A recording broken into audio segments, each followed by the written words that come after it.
Bom dia, boa tarde, boa noite, boa madrugada, dependendo da hora que vocês estão vendo essa aula. Mais uma. Espero que vocês estejam bem, né?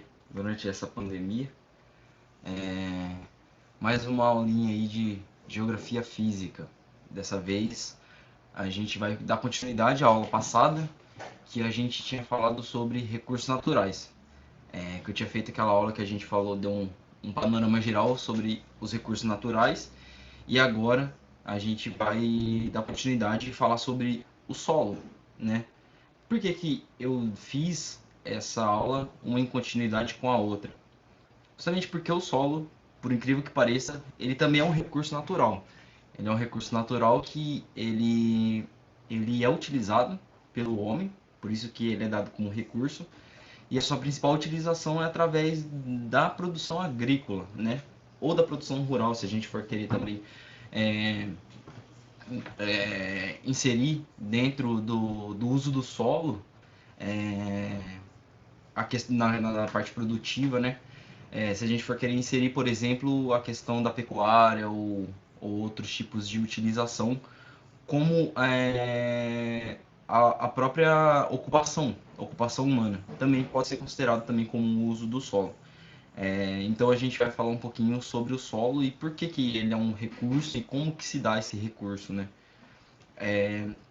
Então, o solo, ele é um sistema vivo. O solo, ele tem, né? Ele é diferente, ele não é uma formação rochosa. O solo, ele se dá de maneira diferente das rochas, né? A gente viu até agora como que se dá a formação da estrutura da superfície terrestre. E o solo, ele é como se fosse a camada mais superficial que vai ter ainda acima dessas rochas. É claro que vai existir lugares que não vai ter essa formação desse solo, né? No caso de quando a gente viu lá sobre os crátons, que eles possuem é, a rocha exposta, né? Diretamente exposta, então não há a formação do solo, porque o solo ele é um processo, ele passa por um processo de formação. Então, não necessariamente esse solo ele é algo que ele compõe, né, toda a superfície terrestre. Então, ele é um sistema único, né? O solo a gente considera ele como um sistema único, um sistema dinâmico, e ele também é considerado vivo. Por que vivo? Porque na composição do solo, obrigatoriamente a gente tem que ter a presença do material orgânico. Por que a presença do material orgânico? Porque a gente vai ver que o solo ele é um resultado de um processo do intemperismo que a gente viu em alguma aula passada. E se for só esses sedimentos que são oriundos dessas rochas, vai ser apenas um monte de compostos minerais, um monte de rochas, pedaços de rochas menores, né? Que vão se aglomerar, então vai ser um grande aglomerado mineral. E o solo não é isso. O solo ele precisa ter constituído dentro dele, além desse material que vem da rocha, né? Os sedimentos das rochas, esse material que é considerado um material mineral, né? As partículas minerais, é necessário também que tenha a presença da matéria orgânica, né? Viva ou em processo de decomposição, como está dizendo no slide, não sei para que lado apontar, acho que para cá. É, essa matéria orgânica viva ou em processo de decomposição, o ar e a água. Então, tudo isso faz parte, né, da dinâmica produtiva do solo, né, como que o solo ele se dá. Então, a sua formação, a gente sabe que a gente vai ter, né, fruto do processo de intemperismo, que é quando a rocha ou ela se divide em partículas menores, ou quando a rocha ela se decompõe. Pode parecer estranho, mas a rocha também passa por um processo de decomposição que a gente considera como um intemperismo químico, né? A gente viu na aula passada na aula passada não, já faz um tempinho já a aula, que a gente viu que a rocha ela passa por esses processos degradativos, que vai desde o intemperismo físico, que é quando a rocha ela apenas se reparte, se divide em partículas menores, porém ela não muda sua composição química. Quando a rocha ela passa por uma mudança da sua composição química, é porque ela passa por um intemperismo chamado intemperismo químico, tá? para a produção do solo, o intemperismo químico é muito importante. Por quê? Justamente porque a rocha vai se decompor e formar outros tipos de elementos, outros tipos de minerais através do processo de intemperismo da água, tá? Além disso também é necessário ter, como eu disse, a presença da matéria orgânica. Então a evolução, né, da cobertura vegetal também é muito importante, é um fator que vai ser um fator muito central na produção do solo, e a gente vai entender o porquê nos slides mais para frente agora, tá? Aqui está um esqueminha retirado da apostila. Essa apostila, inclusive, está no PES 1, eu mandei para vocês também. Esse esqueminha aqui mostra quais são os componentes aí do solo, né? Basicamente. Obviamente vai ter solos que vai ter uma variação maior, vai ter locais que vai ter uma disponibilidade hídrica, né, de água menor ou maior. A questão também do ar também é variável, tá? E principalmente a questão da matéria orgânica, né? A gente vai ter locais que vai ter uma formação de solo onde a matéria orgânica é muito menor, por exemplo, nas áreas de clima temperado, né? Região ali, como que a gente pode dizer, na região dos trópicos, né? E as áreas intertropicais, a gente vai ver que a questão da matéria orgânica e da evolução vegetal é muito maior, justamente por causa das condições climáticas que essas regiões elas estão inseridas, né? Então a evolução vegetal também é bastante importante. Então esse esqueminha ele é um esqueminha muito básico e superficial, mas só para a gente ter uma noção de como que se organiza, né, a quantidade de cada coisa no solo, tá? Então vamos passar por um intemperismo. O intemperismo, né, a gente já viu, já falou, quando a rocha ela passa por esse processo de degradação, né? Ou ela vai se transformar em pequenas rochas menores, pelo intemperismo físico, ou ela vai se decompor e ela vai mudar sua composição mineral através do intemperismo químico, tá? Então, quando acontece, né, no processo de degradação da rocha, o intemperismo físico ou o intemperismo químico, ele vai gerar sedimentos, né, que são essas partículas menores dessas rochas, que elas vão ser transportadas, tá? Então, esse sedimento que vai ser transportado, ele vai ser acumulado em determinado local, ou ele vai ser, ou ele não vai ser transportado, ele vai apenas permanecer no local onde que ele está. E a rocha que vai gerar esses sedimentos, ela vai ser chamada de rocha parental, ou rocha mãe, ou rocha original. Por que que essa rocha é importante a gente destacar ela? Porque é ela que vai dar todos os atributos minerais para esse solo. Então, determinado tipo de rocha, se essa rocha ela tem uma composição calcítica, por exemplo, uma composição de cálcio muito grande, então provavelmente esse solo também vai ter alguma influência sobre essa formação calcítica dessa rocha. Eu trouxe um exemplo mais para frente, se não me engano, do granito, tá? Então a rocha parental, a rocha mãe, ela que vai dar condições, ela vai dar as características minerais para esse solo. Por quê? Porque todos os sedimentos minerais que vão estar na formação desse solo vão ser oriundos dessa rocha. Então, obviamente, as características vão ser aproximadas dessa rocha parental, essa rocha mãe que vai gerar esses sedimentos, tá? Outra coisa é que quando acontece esse processo de intemperismo, esses sedimentos eles precisam permanecer no local, né? Ou eles podem ser transportados. Quando eles forem transportados, ou eles podem ser acumulados em outro local e haver uma formação de solo, pode ser transportado para os terrenos mais baixos ou áreas de rio, né, de corpos d'água, que geralmente são as partes mais baixas do terreno.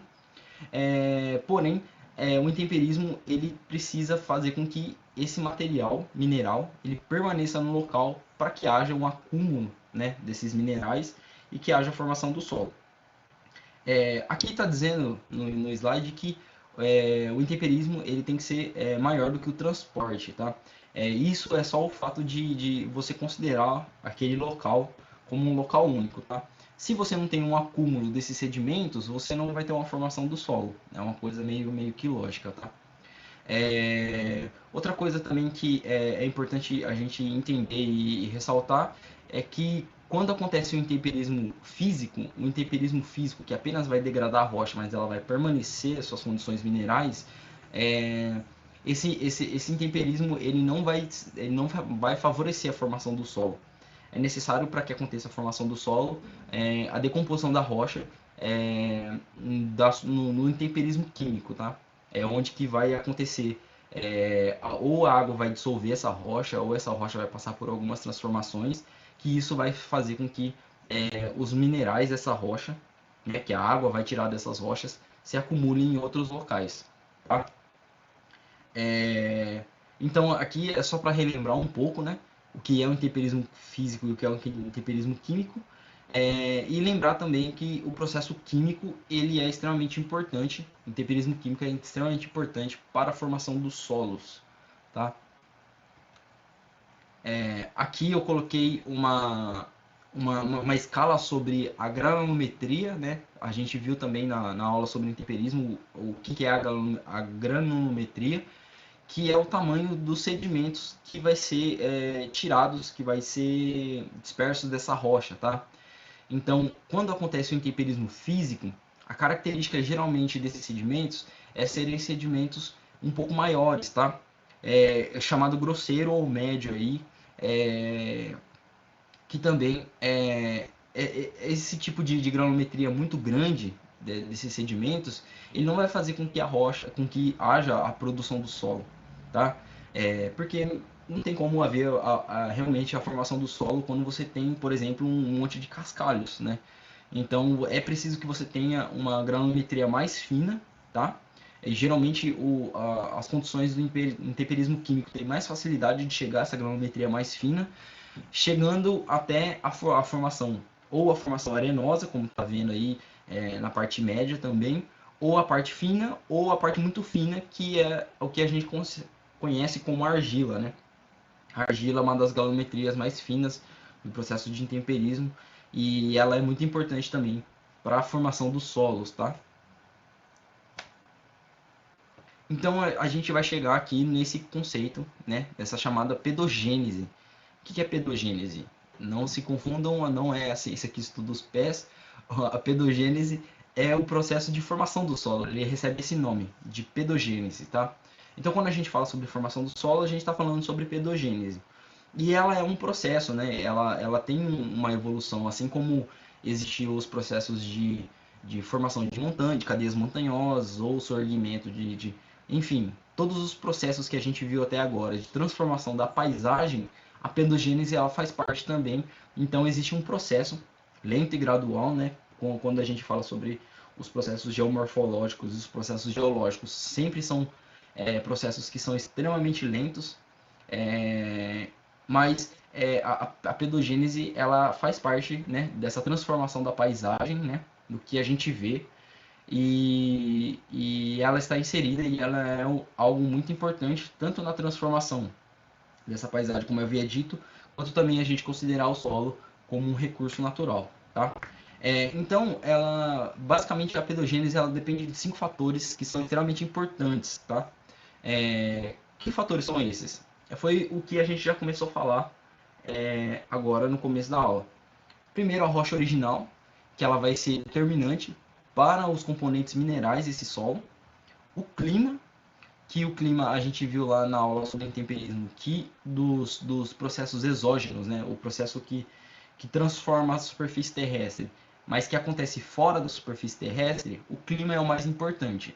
Seja tanto na questão da temperatura, seja na questão da disponibilidade hídrica, da questão da regularidade das chuvas. Então, o clima ele tem essa característica, ele tem esse fator de ser muito importante para essa formação também.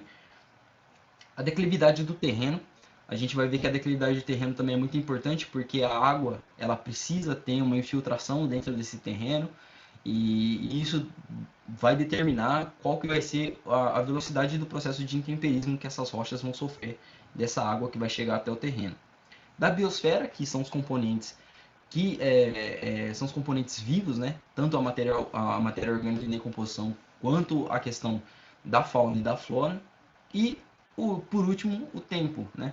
O tempo ele é necessário para a formação do solo.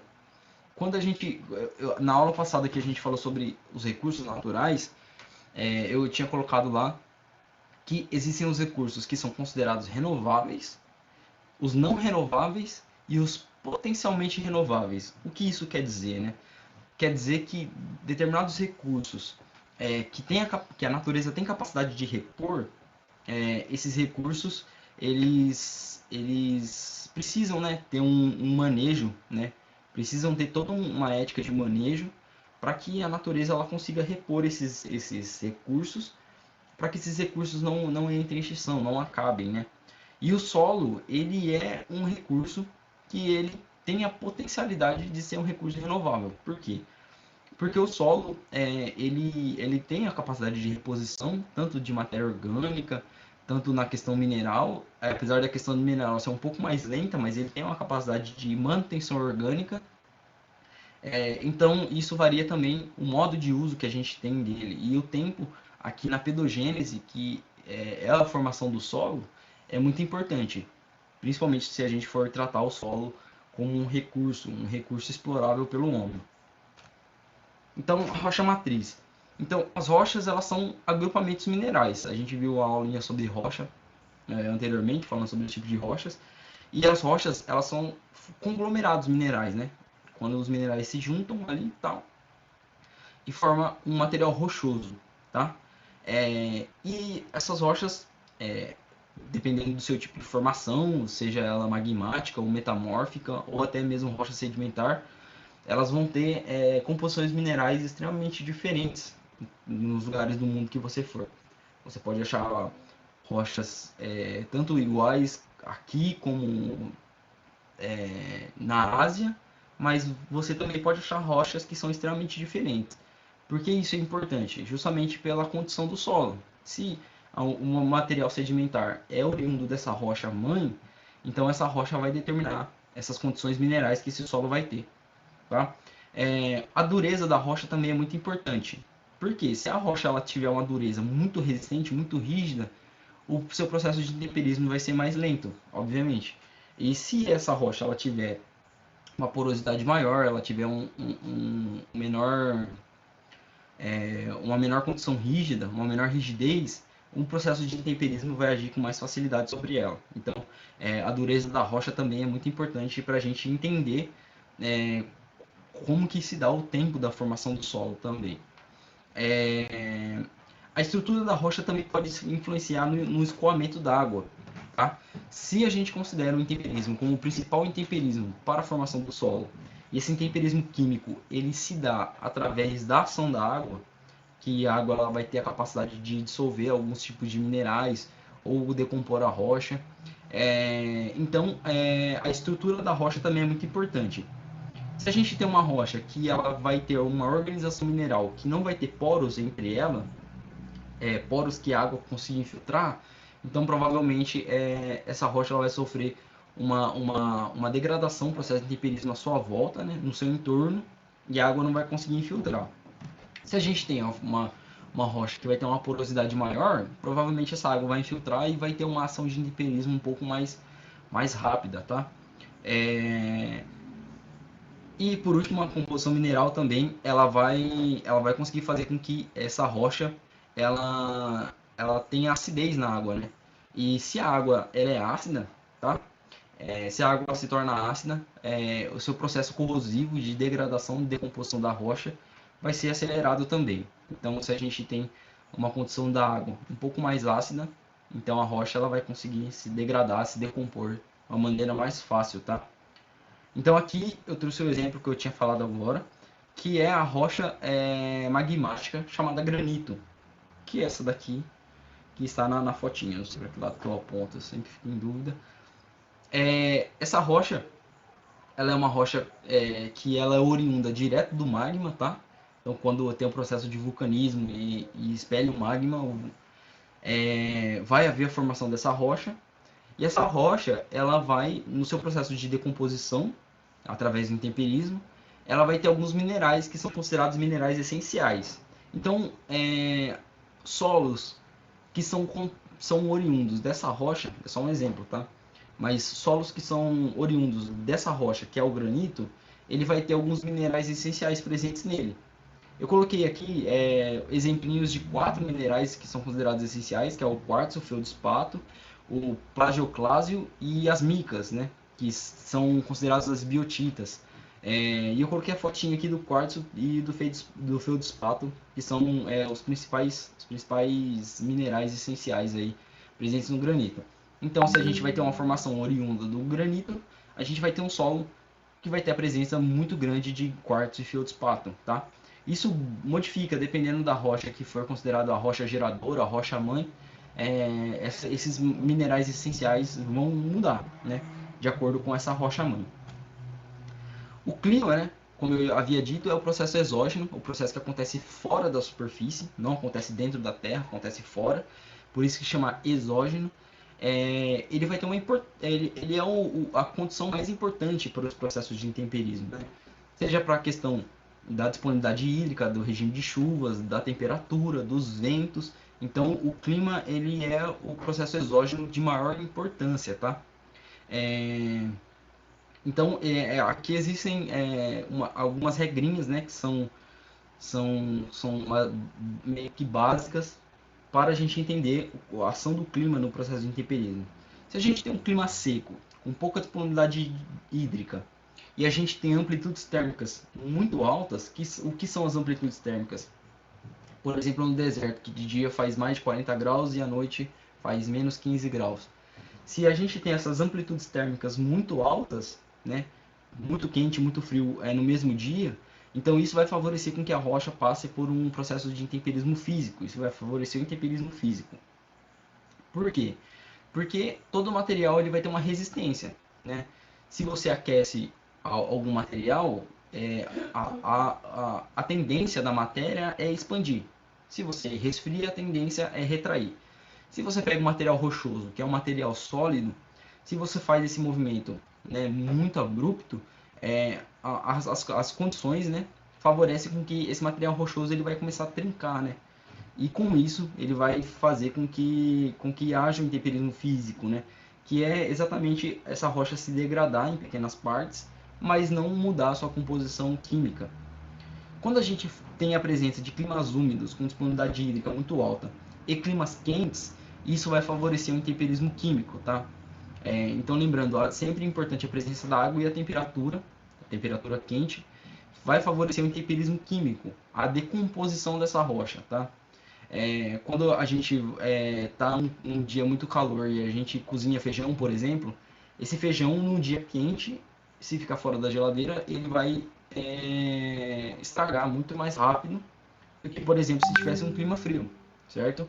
Esse feijão ele vai azedar muito mais fácil. Com a rocha, esse processo de decomposição é a mesma lógica. Se tem um clima muito quente e uma presença úmida muito grande, essa rocha ela vai se decompor com maior facilidade, tá? Vai ter ação do intemperismo químico com, com maior eficiência. Então, é por isso que as zonas tropicais, eu coloquei aqui, elas têm uma formação do solo mais avançada, e a gente vai ver mais pra frente que a gente vai. Eu falo a gente porque a gente está na zona tropical, né? Essa faixa climática da zona tropical do planeta, a gente vai ter uma condição de solo mais avançada do que as outras regiões, por exemplo, as regiões temperadas ou até mesmo as regiões árticas, onde que a formação do solo é quase nula, né? Ou muito lenta, né? Então, nas zonas tropicais, a gente vai ter esse avanço na pedogênese muito maior que essas outras regiões. Por quê? Porque é justamente nessa faixa do planeta onde que a gente vai ter as maiores temperaturas e também regiões de maior disponibilidade hídrica, tá? E consequentemente também a gente vai ter a formação mais avançada ou não mais avançada, mas uma formação mais robusta de uma vegetação mais massiva, né? Quando a gente considera, por exemplo, a formação da vegetação amazônica, onde que a gente vai ter grandes árvores, mata fechada, ou da Mata Atlântica também, ou outras florestas tropicais, como que tem no continente africano também, ou em algumas regiões da Ásia. Então, essa região tropical, ela vai favorecer com que essa pedogênese aconteça, tá? Por isso que é muito importante a gente ressaltar sobre esse processo do intemperismo químico em relação ao intemperismo físico, tá? Aí eu coloquei aqui um mapinha das zonas climáticas da Terra, e a gente vai ver que essa faixa laranja no meio do globo, que é a zona intertropical, ela vai ser a zona, as regiões onde que a pedogênese ela vai ter uma capacidade, ela vai estar muito mais avançada do que as regiões, por exemplo, temperadas ali, que são essa área mais amarelada, ou até as regiões polares, né, árticas, que estão nos extremos do planeta, tá? Então, o clima ele favorece bastante a formação dos solos. E a gente tem uma, digamos que uma sorte em relação a isso, né? Em relação de ter de estar condicionado a esse clima e esse clima favorecer e consequentemente o surgimento de grandes formações de florestas, enfim. Então aqui está a formação dos solos de acordo com as zonas climáticas, né? Chamados solos zonais. Então a gente vai ter aqui o latossolo, o podisol, o brunizem, né, ou o solo de Pradari, o solo desértico e a tundra. É importante a gente dar destaque aqui ao latossolo que é o solo que é considerado um dos solos mais avançados, né, em sua formação. E ele é o solo que vai estar presente nessas regiões tropicais, tá? Então, o latossolo, ele é o solo mais completo que a gente vai ter no planeta hoje. Por mais que aqui está dizendo que ele vai ter a pobreza em minerais, mas isso também faz parte da sua condição de avanço em que ele está inserido. Então, lembrando lá na parte anterior que eu disse, o tempo é muito importante. Então, se a gente considerar o latossolo, a gente pode considerar que ele está no estágio muito mais avançado de formação e é o solo que o Brasil está inserido, tá? Nessa região tropical. É o solo que tem a formação aqui no Brasil, a gente acha com bastante facilidade. A declividade também é muito importante porque ela vai determinar o escoamento d'água. Se a gente tem um solo muito íngreme, muito inclinado, a água ela vai tender a escorrer pela superfície do solo e ela não vai infiltrar. Então, isso vai dificultar, né, se a água não tem contato com o material rochoso, isso vai dificultar a decomposição química, né, dessa rocha, o intemperismo químico dessa rocha. E vai acentuar o processo erosivo, tá? O processo erosivo que é esse processo que a rocha ela também passa por esse desgaste, só que o material ele é transportado e depositado em outros locais. Áreas de acúmulo d'água, como por exemplo, zonas muito baixas do terreno, onde que tem a formação de rios, por exemplo, ou áreas muito planas de alagamento, como mangues ou algumas regiões da floresta amazônica, que é uma planície muito grande, também vai desfavorecer a formação desse solo. Por quê? Porque se você tem a água e a água ela se infiltra na rocha e ela vai decompor alguns tipos de minerais e essa água vai ficar acumulada ali, essa água ela vai acabar ficando saturizada, ela vai acabar tendo muitos minerais presentes nela e essa água vai perder a sua característica de solubilidade na rocha. Então, vamos pegar um exemplo. Se você pega um copo d'água e coloca açúcar nele, uma colher de açúcar e mexe, esse açúcar ele vai derreter. Se você vai colocando mais açúcar, vai chegar a um ponto que a água vai perder a capacidade de dissolver esse açúcar. E quando você tem uma região em que essa água ela fica acumulada ali, o processo lógico é o mesmo. Ela vai dissolver, ela vai conseguir dissolver alguns minerais da rocha, porém vai chegar uma hora que ela vai ficar saturizada, porque ela não vai conseguir infiltrar e escoar para outro local, e essa água não vai sofrer esse processo de renovação. Então ela vai ficar saturizada de minerais e ela não vai conseguir mais solubilizar esses minerais dessas rochas. E isso vai acabar fazendo com que esse processo de formação do solo, esse processo de pedogênese, fique estagnizado. Ele vai ficar parado, ele não vai avançar mais, tá? Então áreas de acúmulo d'água não favorece também a formação do solo. As regiões para a formação do solo são as regiões que são consideradas áreas planas, porém a capacidade de escoamento da água, de infiltração da água, tem que ser tem que ser muito boa, para que aconteça justamente, para que não aconteça justamente o problema que a gente falou anteriormente, que essa água ela vai passar pela rocha, ela vai dissolver alguns minerais e vai transportar esses minerais para outros locais, porém ela é, ela vai transportar esses minerais para outros locais e ela não vai estagnar ali, tá? Então precisa existir uma capacidade do solo de drenagem dessa água.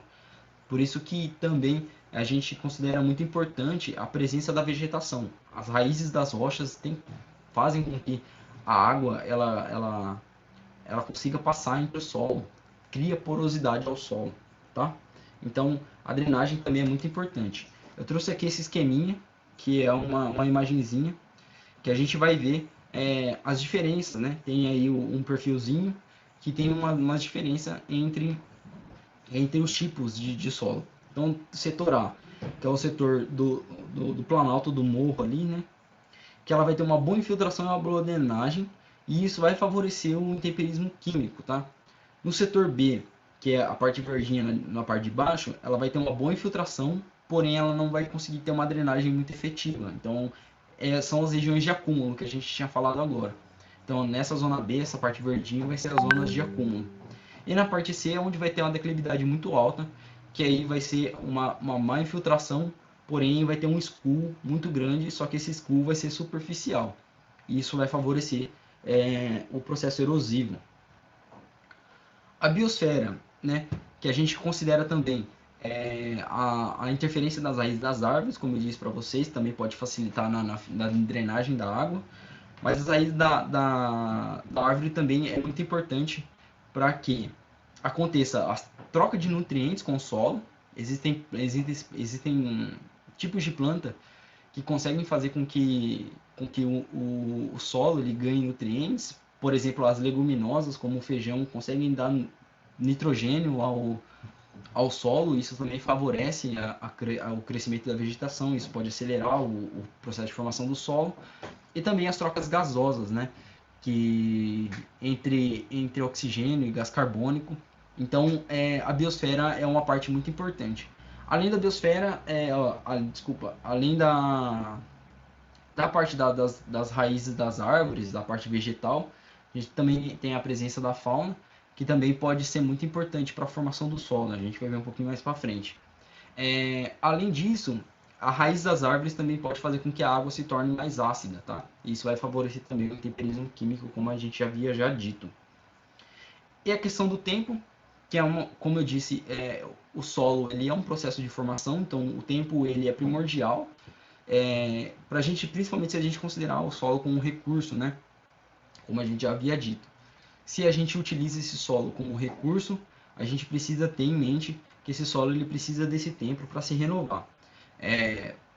Como que a gente entende qual que vai ser o tempo de renovação desse solo?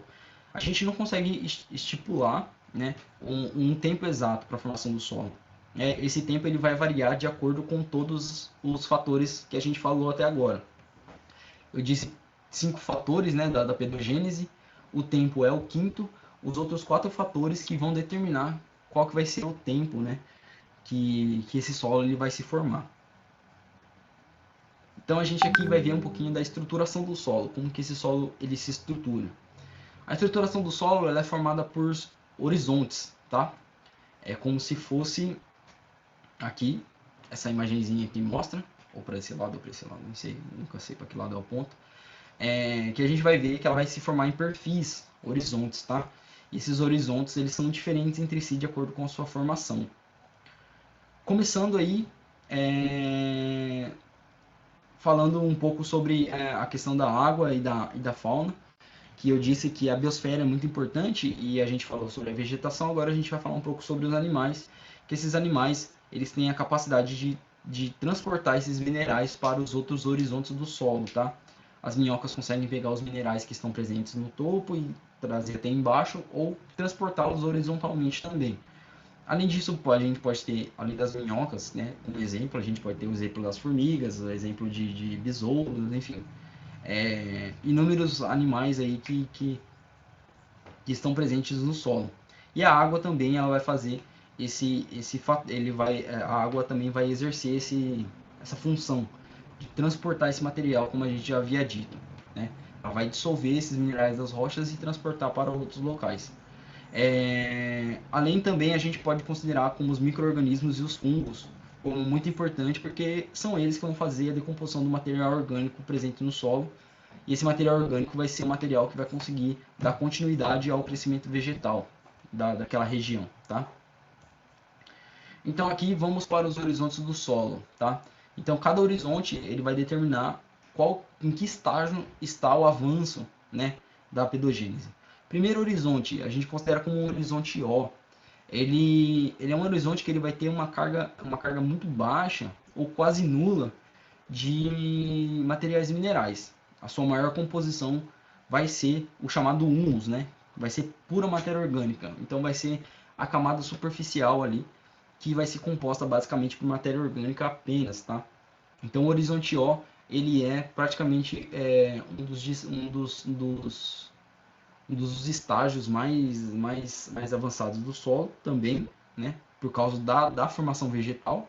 Esse humus ele vai ser formado basicamente pela produção vegetal e ele vai ser o horizonte mais superficial que a gente vai ter no solo. Abaixo dele vai ter o horizonte A. Ele já vai ter mais componentes minerais presentes junto à matéria orgânica, tá? E isso justifica também o seu posicionamento. Por isso que ele está embaixo do horizonte O. Então, o horizonte O vai ter uma camada de matéria orgânica, depois embaixo vai ter uma maior condição mineral, uma maior mistura mineral do que o horizonte O.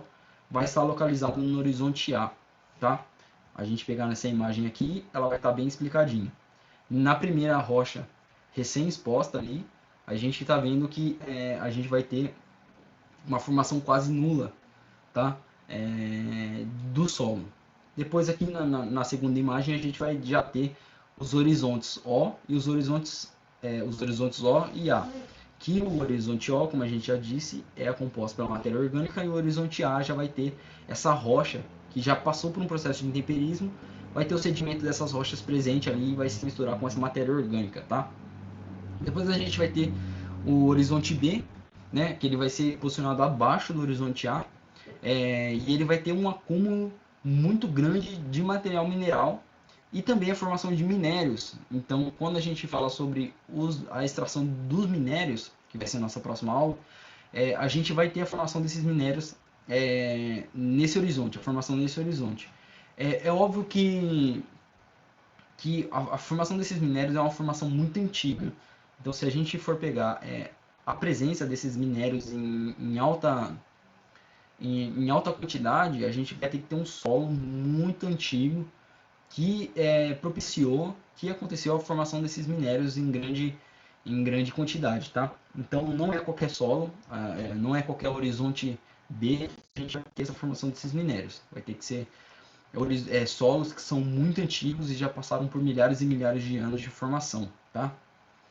E também a presença de materiais argilosos, ou seja, conforme a gente viu lá da granulometria dos sedimentos, conforme os sedimentos vão ficando mais finos, mais granulométricos, né, com a granulometria mais baixa, ele vai se encaixando e vai compondo esses horizontes. Ou seja, os sedimentos mais finos vão ficar nos horizontes abaixo, que é considerado o horizonte C, por exemplo, que é composto pela rocha em decomposição, e também esse material mais fino vai ficar posicionado ali nesse horizonte, e consequentemente o horizonte B vai ter um material um pouco mais grosso, o horizonte A um material um pouco mais grosso, e até chegar a matéria orgânica na superfície do solo. Então a gente vai ter aqui nesse esqueminha, na terceira imagem, continuando. Os considerados solo intermediário, que é quando existe a formação do horizonte B, e depois o último, a formação do horizonte C, que é essa última parte, onde que vai estar, além da rocha em decomposição, esses materiais mais finos, de granulometria mais fina. Aí a gente já vai ter o solo bem desenvolvido e completo, né? Esse solo desse último estágio aqui, a gente encontra, como eu disse, com maior facilidade nas zonas tropicais, tá? Por todos aqueles fatores que a gente havia dito antes. Questão do clima, a desenvolvimento vegetal, tudo isso vai influenciar nessa formação desse solo, considerado solo maduro ou bem ou desenvolvido, né? Aí agora a gente vai entrar na parte sobre falando um pouquinho sobre as condições de uso, né, do solo. Então o processo erosivo ele é um processo muito importante para a formação do solo, porque ele vai decompor a rocha e vai transportar os materiais e depositar em outros lugares. Porém, ele também vai ter um processo reverso, ele também vai ter uma influência reversa, porque ao mesmo tempo que ele pode ser importante para a formação do solo, o processo erosivo também pode ser muito importante para a degradação do solo. Por quê? Justamente porque ele vai ter essa capacidade de pegar toda essa matéria que está acumulada e formando o solo, ele vai ter uma capacidade, e geralmente uma capacidade muito violenta, de transportar esse material para outros locais, fazendo com que esse solo que já está formado, ele acabe se desmanchando, tá? Por que a gente fala em relação à erosão, em relação ao uso do solo? Porque geralmente as ações erosivas elas são influenciadas ou elas são aceleradas pela ação antrópica. Como que isso acontece, né? Como que a ação antrópica ela acaba influenciando? Então a ação antrópica ela acaba influenciando justamente pela retirada da cobertura vegetal. Esse é o grande problema da coisa. Se a gente tem uma área onde você não tem uma proteção vegetal na superfície, você não vai ter essa proteção desse solo e todos os materiais vão ficar expostos desse solo, que provavelmente vai ser carregado pelo processo erosivo. Tá? É, Então, a erosão ela vai ser principalmente causada pela água e pelos ventos, né? A ação climática, como eu havia dito, é o principal fator que vai modificar a superfície terrestre. E a gente considera a erosão como três tipos ali. Primeiro, a erosão laminar, que ela vai tirar as camadas horizontalmente, né, do solo e vai levar esses materiais e depositar em outros locais. Por isso que chama laminar, ela vai tirando em lâminas, né?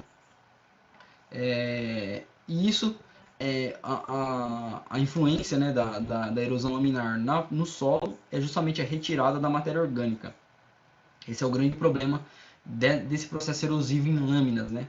Vai primeiro tirar a cobertura principal, né, a cobertura superficial, como a gente havia dito, é o horizonte O, composto por material orgânico, e depois ele vai tirando os outros horizontes e levando para outros locais. Depois a gente vai ter a ravina, que é a chamada ravina, né? Ela vai ter a formação de buracos, né? Que também vai resultar na retirada e transporte e depósito desses materiais para outros locais. E as vossorocas, que são as erosões mais graves, que ela pode chegar até atingir o acúmulo, os lençóis freáticos, né? As águas subterrâneas. Eu trouxe aqui algumas fotos para a gente ver como que acontece esses processos erosivos, né? A primeira foto ali é uma foto já num processo inicial, né? Porém é um processo erosivo laminar, que a gente está vendo ali uma parte da grama ali que está sem material orgânico, cobrindo, né, esse solo. Na foto embaixo aqui a gente tem a formação de uma ravina e na terceira foto aqui a gente já tem um estágio mais avançado que a gente pode considerar chamar como vossoroca, que é quando forma esses grandes buracos assim, que aí é um impacto muito maior, um impacto muito grande, uma retirada de material muito grande, e isso pode ter grandes complicações, tanto na questão de recuperação do solo, ou na questão também até de atingir os lençóis freáticos, como a gente havia dito. Tá? E dentro desses processos erosivos, a gente vai ter também outros processos que vão acontecer concomitantemente. Então, vai acontecer processos que vão receber outros nomes, mas que eles vão atingir determinadas ações específicas. Primeiro, o processo de lixiviação. O processo de lixiviação ele é o processo de lavagem do solo.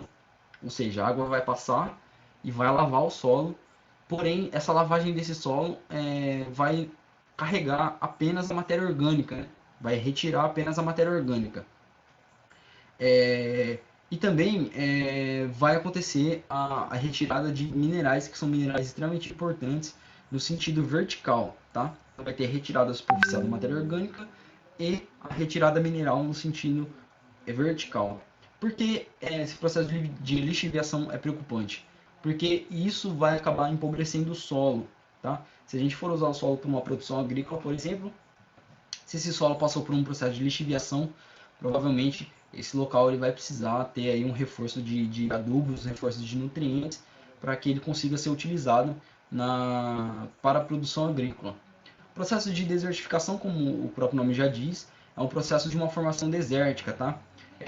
Então, qual que são as características do processo de uma formação desértica? A pouca disponibilidade hídrica, a não formação vegetal, né? Então, isso é muito importante da gente entender, porque aqui no Brasil, principalmente não, aqui no Brasil existem áreas que estão são áreas de regiões fragilizadas que podem sofrer esse processo de desertificação justamente por causa das condições climáticas ou também do próprio mau uso desses solos, né? Então a gente aqui tem eu trouxe um mapinha aqui para vocês, que são as áreas de vulnerabilidade à desertificação. A gente vê aqui regiões desérticas, como ali no centro da Ásia, ou o deserto do Saara e parte do Oriente Médio ali, que são áreas que já são áreas desérticas, né? E essa parte cinza. E a borda desses desertos são áreas que estão propícias à desertificação, justamente por causa da sua proximidade com o deserto. Se a gente for olhar aqui um mapinha da América do Sul, a gente vai ver que existem áreas ali na região do Nordeste que são áreas que estão marcadas como áreas de potencial à desertificação, de vulnerabilidade, tá? Por que isso acontece? Justamente por causa da disponibilidade hídrica que essa região ela passa. A disponibilidade hídrica nessa região do Nordeste, principalmente na região árida ali no interior do Ceará, são regiões que você tem uma chegada muito difícil, muito uma, uma chegada dessas massas que vêm do oceano. Elas não conseguem adentrar um continente, então isso acaba fazendo com que o regime de chuvas seja reduzido e a disponibilidade hídrica seja baixa, e isso pode causar um processo de desertificação nessa área. Aqui a desertificação no Brasil, e a gente vê que as regiões mais consideradas como mais vulneráveis são as regiões justamente do árido nordestino. O processo de salinização e arenização, como os próprios nomes já dizem, o processo de arenização o processo de fazer com que o solo se torne areia, né? Isso também é causado pela retirada do material orgânico através do processo erosivo e também dos processos minerais, fazendo com que o solo se torne apenas areia, tá? Isso também influencia no processo de desertificação. Então, porque está acontecendo um que não vai acontecer outro? Não. Podem acontecer todos ao mesmo tempo ali. E o processo de arenização também pode fazer com que avance o processo de desertificação. Outro problema do processo de arenização é que quando você tem um solo formado basicamente por areia, o processo erosivo que acontece nesse solo é muito mais agressivo, porque a areia ela vai ter uma mobilidade muito maior do que se a gente tiver um solo mais compacto, mais compactado, tá?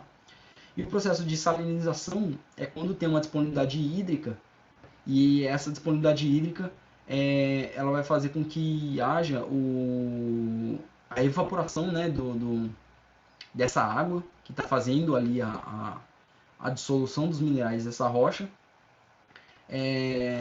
Porém, quando essa água dissolve essa rocha e dissolve esses sais minerais, ela evapora e o que sobra ali são esses sais minerais cristalizados, tá?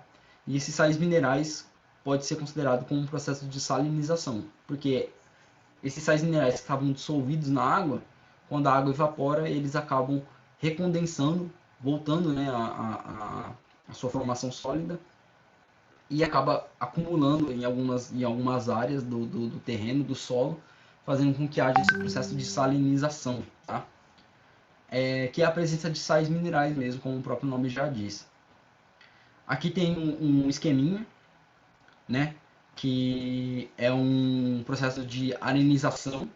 Então, são áreas que estavam com cobertura vegetal e a retirada desse material orgânico vai fazer com que essa região, que já tem predisposição a ser uma região arenosa, ela acaba ficando mais arenosa ainda e perdendo a sua capacidade de produção vegetal, tá?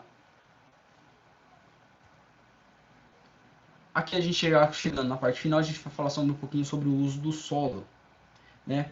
Então, a gente viu que o solo, ele é considerado um recurso, né? Porém, o seu uso, ele é muito importante da gente ter em mente como que a gente tem o manejo desse solo, porque esse solo vai ser muito importante, principalmente se a gente for levar em consideração a sua conservação e a sua recuperação, tá? Então, quando a gente fala sobre o uso do solo, a gente tem que levar em consideração quais são os usos que a gente leva, né?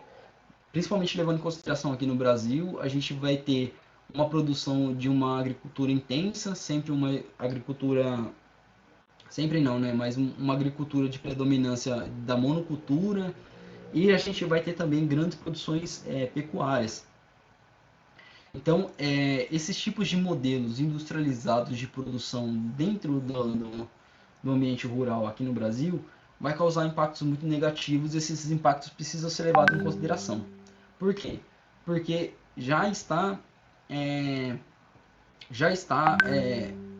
fazendo um descaso com a conservação do solo, né? Porém, a gente tem que levar também em conta o seu processo de recuperação. Algumas áreas elas vão ter dificuldade de se recuperar, como a gente viu com os processos de arenização, por exemplo. Se a gente for pegar áreas que têm predisposição a se transformarem em grandes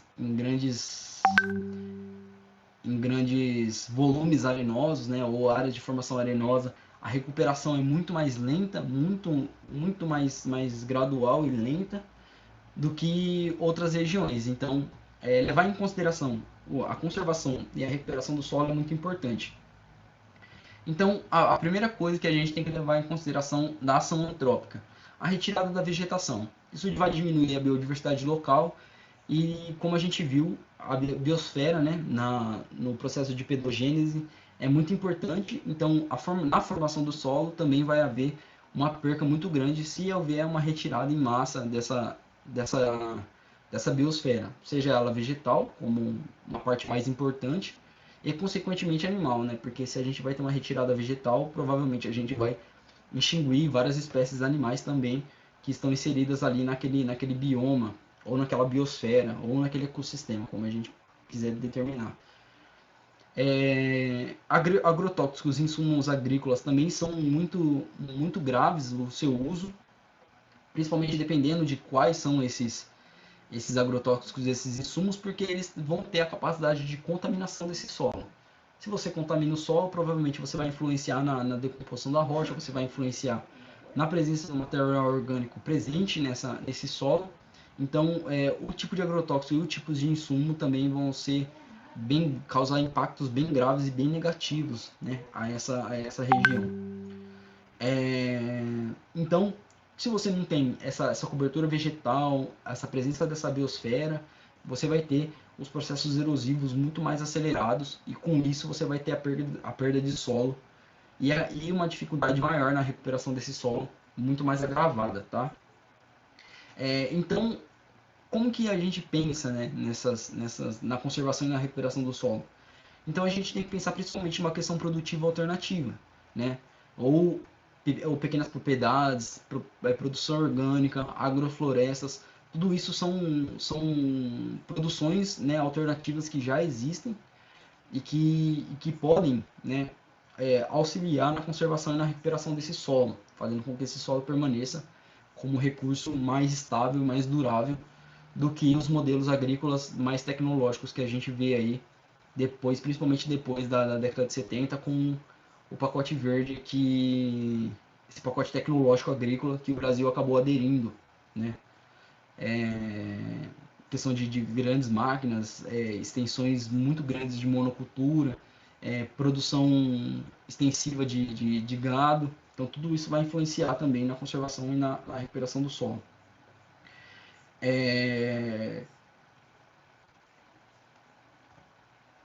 Então, aqui como um exemplo, eu trouxe a questão tanto da reserva, né, das reservas de vegetação nativa, em relação à produção pecuária no Brasil.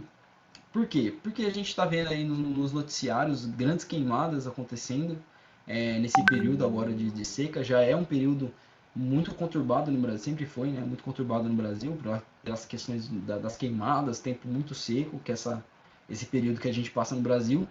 Porém, esse ano se agravou um pouco mais essa questão das queimadas, e isso está diretamente ligado à produção agrícola, como vários estudos já vêm apontando, que essas áreas que estão sendo queimadas são áreas que estão sendo utilizadas para pecuária. Então, essa fronteira agrícola que está se avançando para dentro dessas regiões de matas nativas é algo que é bem preocupante para a manutenção e conservação do solo. Além disso, a gente tem outras questões que envolvem isso também, como, por exemplo, o abastecimento de água que a floresta amazônica exerce sobre o centro-oeste do Brasil, que é onde que estão as nascentes das principais bacias hidrográficas do Brasil, exceto a bacia do Amazonas, né? Mas que também é uma questão que é um ponto muito sensível, que é a questão da disponibilidade hídrica, mas aí a gente vai ver na aula sobre recursos hídricos, e a gente aqui vai focar um pouquinho mais na parte do solo. Então, esse mapa aqui vai mostrar as vegetações, é um mapa de 2018 da SICAR, tá? Ele vai mostrar aqui as áreas de vegetação nativa protegidas em áreas de conservação. Ou seja, não são todas as áreas de vegetação que está mostrando nesse mapa, e sim as áreas que estão sendo conservadas ou possuem algum tipo de medida protetiva ali, tá? Então é um mapinha aqui e a gente vai ver uma concentração dessas áreas de vegetação nativa concentradas ali na região norte do Brasil, que é onde está presente a floresta amazônica, tá? E esse mapa aqui é um mapa dos efetivos bovinos, onde que estão sendo criados as maiores criações pecuárias aí que a gente vai ter. Lembrando que esse mapa aqui ele é de 2014, então ele é um pouco mais antigo, porém a gente já consegue ver a inserção da produção pecuária já no entorno ali bem próximo, algumas partes inseridas já dentro da mata amazônica, tá?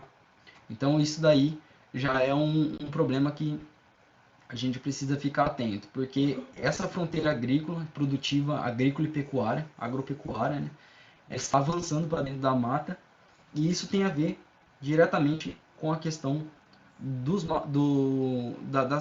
incêndios que está acontecendo aqui no Brasil nesse ano. Então esse mapa aqui ele traz algumas